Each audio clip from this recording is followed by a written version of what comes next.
आज हम exercise 36 solve करेंगे। ये है केपी ठाकुर का practical guide to English translation and composition book का। तो इसमें हम जो है पजेसिव प्रोनाउन का यूज करना सीखेंगे। तो ये पजेसिव प्रोनाउन है। पजेसिव माने प्रोनाउन का वो प्रोनाउन होता है जिसमें किसी ऑनरशिप या अधिकार की बात होती है।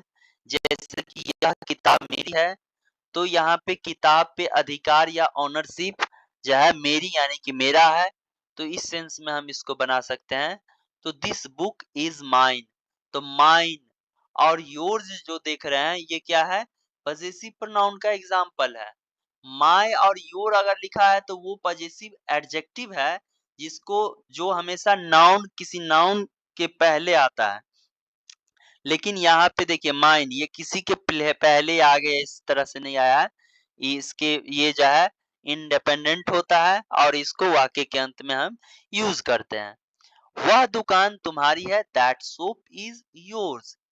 तो तुम्हारी मतलब कि आपका जो है उस पे अधिकार है, तो तुम्हारा के सेंस के लिए हम यहाँ पे योर्स लिखे हैं। ठीक है। यह कलम उसकी है, अगर लड़की की सेंस में, स्त्री के सेंस में है तो वहां पे हर्ज होगा। सो दिस पेन इज हर्ज। भारत हमारा है, तो भारत एक आदमी का नहीं बल्कि हम सभी का है, हम सभी भारतवासी का है। तो इस सेंस में इसको लिखा गया। तो इंडिया इज आवर्स, हमारा के सेंस में यूज हुआ है, तो आवर्स लिखेंगे। आवर नहीं, आवर्स एस लगा रहेगा, तभी ये प्रोनाउन बनेगा। नहीं तो एस हटा दोगे आवर्स में से तो वो जो है पजेसिव एडजेक्टिव में आ जाएगा। तभी तो हम पजेसिव प्रोनाउन का यूज करना सीख रहे हैं। तो वह स्कूल उन लोगों का है, तो देयर नहीं देयर्स एस लगा के बनाना है। तो दैट स्कूल इज देयर्स। तो ये देयर्स माने उन लोगों का। ठीक है। यह कमीज उनकी है, लड़के के सेंस में है, मर्द के सेंस में, तो इसको यहाँ पे हिज यूज किए हैं। ठीक है। तो दिस शर्ट इज हिज, इस तरह से आप बना सकते हैं।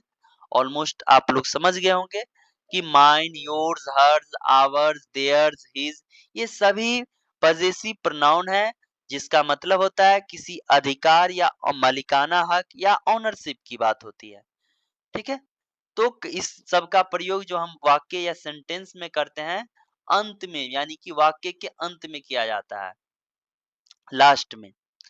यह किताब मेरी है, तो दिस इज माई बुक, या this is a book of mine. तो माई बुक लिखे हैं।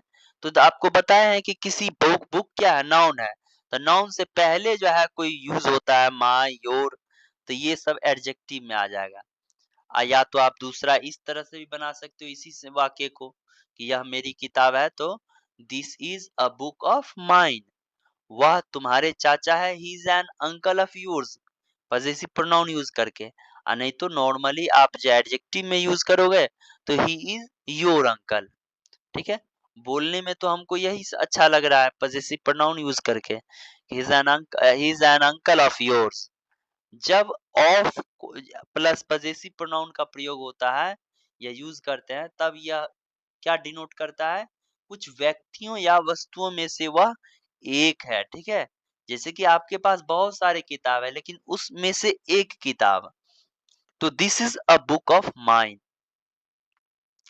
He is a friend of mine, मतलब वो बहुत सारे दोस्तों में से एक दोस्त है। She is a friend of hers, उसकी बहुत सारी सहेलियों में से एक सहेली। ठीक है। अब बढ़ते हैं हम लोग एक्सरसाइज की तरफ।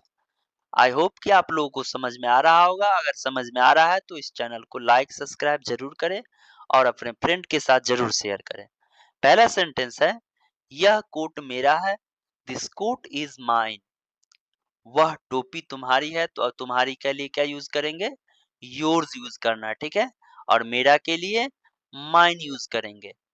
यह घर हमारा है, तो आवर्स यूज करेंगे। क्या यूज करना है हमारा के लिए? आवर्स।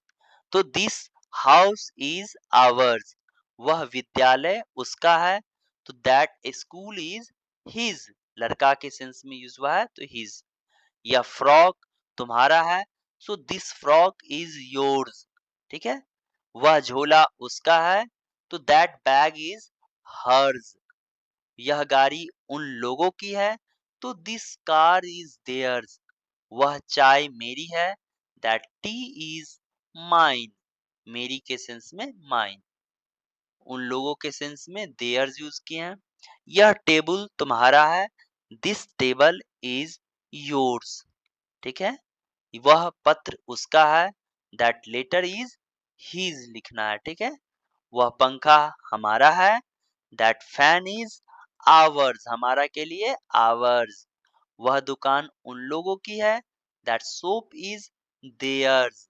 यह कप मेरा है, दिस कप इज माइन। तो इस तरह से आप सेंटेंस बना सकते हैं। कहीं किसी तरह की क्वेरी है, प्रॉब्लम है, तो कमेंट सेक्शन में लिखें। Thank you so much for watching this video, and see you in the next one.